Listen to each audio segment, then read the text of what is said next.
এইজোপা আমি পেঞ্চিল ফুল বুলি কওঁ, য'ত কাগজৰ ফুল কাটি ধুনীয়াকৈ ভাগবোৰত লগাই। সকলোকে মোৰ অন্য এটা ভিডিঅ'লৈ স্বাগতম জনাইছোঁ। আমি আজি আছোঁ এটা বিবাহ অনুষ্ঠানত আৰু এই বিবাহ অনুষ্ঠানৰ পৰিৱেশটো আপোনালোকক দেখুৱাওঁ বিশেষ এটা কাৰণ। আমাৰ মৰমৰ সৌৰভ ভতিজা, মোৰ ডাঙৰ বাইদেউৰ ভতিজা, যেতিয়া মোৰো ভতিজা, আৰু এয়া ভতিজা বোৱাৰী, দুয়োজনৰে আজি যুগ্ম জীৱন আৰম্ভ হৈছে। এয়া মোৰ বাইদেউ ভিনদেউ আৰু ভাগিন।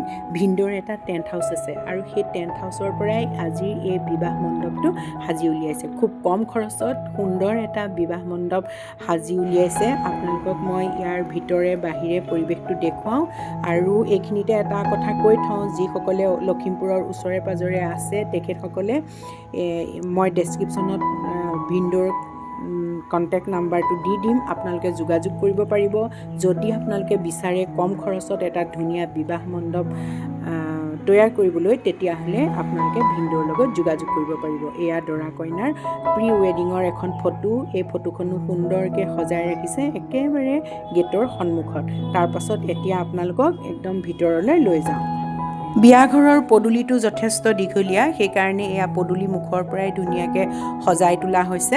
তাৰপাছত পদূলিটোৰ পৰা এইখিনি গৈ চোতালখনো যথেষ্ট আহল বহল, সেইকাৰণে খুব ধুনীয়াকৈ ডেক'ৰেশ্যন কৰিব পাৰিছে আৰু চাৰিওফালে চকী 2 লাইনকৈ পাৰি দিব পাৰিছে, সেইকাৰণে যথেষ্ট মানুহ ইয়াত বহিব পাৰিছে, বহিবলৈ একো অসুবিধা হোৱা নাই।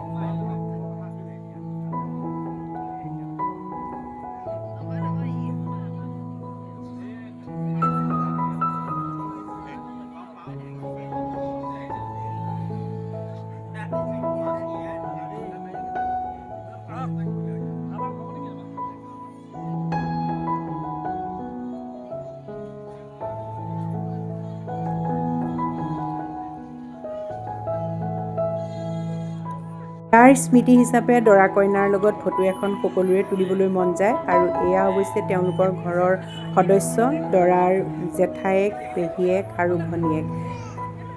এনেকৈ যিয়ে উপহাৰ দিবলৈ আহে দৰাক, সকলোৱে নিজৰ স্মৃতিও ৰাখিবলৈ চেষ্টা কৰে।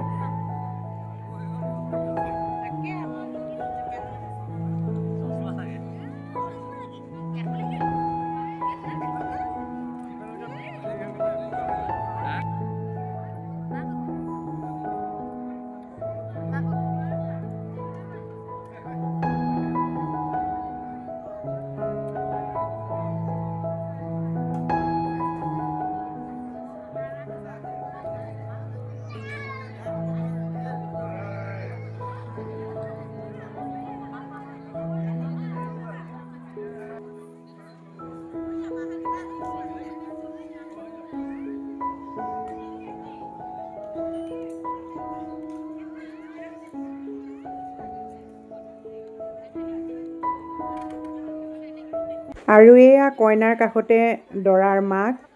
দৰা দেউতাকে মোক চিনি পাওঁতে অকণ দেৰি লাগিলে, কাৰণ মোৰ এতিয়া হেয়াৰ ষ্টাইলটো বেলেগ হৈ গৈছে নহয়, সেইকাৰণে। আৰু এয়া আমাৰ দৰাৰ দেউতাক। তাৰপিছত আমাৰ পাৰ্টি, এয়া জয়ন্তী বাইদেউৰ জা, এয়া আমাৰ ৰশ্মি, মাজু বাইদেউ, ডাঙৰ বাইদেউ, আৰু এয়া আমাৰ জয়ন্তী বাইদেউ। আজিয়ে দেখিছেনি জয়ন্তী বাইদেউক চবেই ফটোত। সৌৰভ আমাৰ সকলোৰে মৰমৰ, সেইকাৰণে তাৰ বিয়ালৈ যাক নিমন্ত্ৰণ কৰিছে সকলোবোৰ আমি আহিবলৈ চেষ্টা কৰিছোঁ। খোৱা ঘৰটো যথেষ্ট আহল বহল, কাৰণ ইহঁতৰ বহুত ঠাই আছে, সেইকাৰণে পেণ্ডেলটো বহুত ডাঙৰকৈ দিছে। লগতে প্ৰায় 20খনমান টেবুল লগাই দিছে আৰু 80জনমান মানুহে একেলগে। এতিয়া যাওঁ আমি পাৰিজাত বনলৈ। পাৰিজাত বন দৰাৰ মাকৰ এখন ফুলৰ নাৰ্চাৰী আৰু ইমান ধুনীয়া ধুনীয়া ফুলৰ কালেকশ্যন আছে। ৰাতি এতিয়া বিভিন্ন ৰঙৰ পোহৰে আৰু বেছি ধুনীয়া কৰি তুলিছে নাৰ্চাৰীখন। যিসকলে বিয়া খাবলৈ আহিছে প্ৰত্যেকেই নাৰ্চাৰীখনত নোসোমোৱাকৈ থকা নাই। সৰু যদিও কিন্তু বিভিন্ন ধৰণৰ ফুলৰ কালেকশ্যন আছে। এতিয়া আহক, আপোনালোকক যিমান পাৰোঁ মই যিমানখিনিলৈকে পোহৰ হৈ আছে সিমানখিনিলৈকে আপোনালোকক নাৰ্চাৰীখন দেখুৱাওঁ।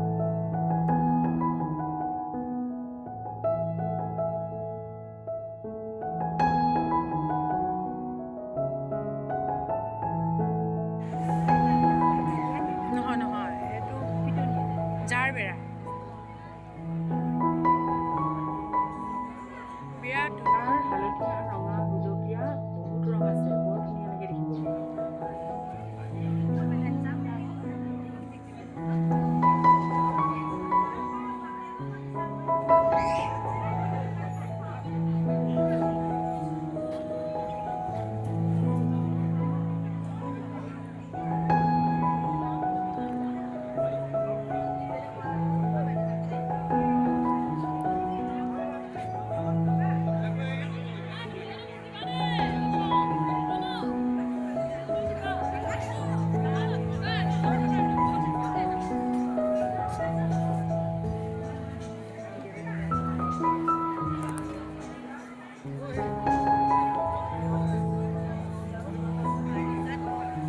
আজি বিয়া খাবলৈ আহি বিয়াৰ মণ্ডপটোৰ লগতে দৰা কইনা আৰু নাৰ্চাৰীখনো দেখুৱালোঁ।